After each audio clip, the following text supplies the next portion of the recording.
This week, Aubrey and I put together the first major content update for Receiver. The first edition is a mini maglite flashlight. You can either find one, or if you're lucky, you start out with one.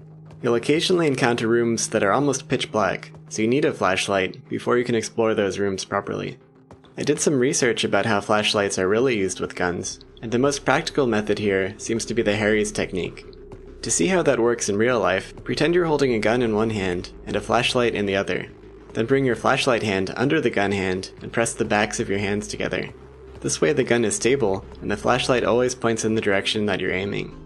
When not aiming, you pull the light back next to your head. If you need both hands free, like for reloading, then you hold the flashlight in your teeth.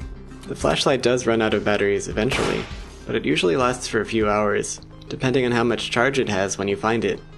You should still put the light away when you don't need it, because it can make it harder to see the light coming from enemies. The next edition is a Smith & Wesson Model 10 revolver. It's much simpler than the 1911 in some ways. It has no magazine, no safety, and no slide. It also has a double action trigger, which means that pulling the trigger will cock the hammer for you, although it takes a few extra milliseconds to do that. If you want the most responsive trigger possible, you can still manually cock the hammer. To reload, you open the cylinder, press the extractor rod to remove shell casings, add 6 new bullets, and close the cylinder.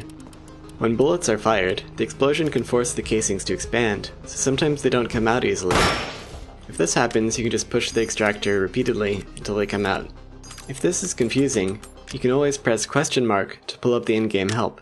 That will display all your controls, and a simple AI will highlight the key you should press next, in order to make your gun ready to fire. You can also spin the cylinder using the mouse wheel. There's no real practical reason to do this, but it seemed incomplete to include a revolver without the ability to do that. The other new gun is the Glock 17. This one is also simpler than the 1911, because it has no safety switch and no external hammer. It has a much bigger magazine as well, holding up to 17 bullets. This particular one also has a full auto modification that you can see on the back of the slide. When the small hourglass is visible on the right, it can fire the entire magazine in about a second. This is almost always a bad idea, but can sometimes come in handy as a last resort.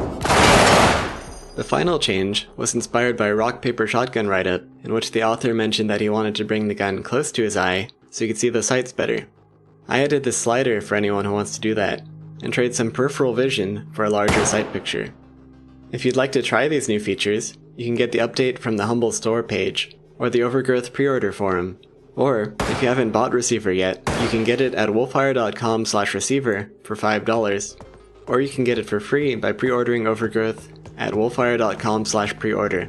We would also like to get Receiver on Steam, so that users can add it to their library and easily get automatic updates. If you would like that, then we need your votes on Steam Greenlight. If we do get on Steam, then we'll give out Steam keys to everyone who has bought it directly, or pre-ordered Overgrowth. The source code and Unity project for Receiver are also available now if you'd like to try modding the game or figuring out how it works.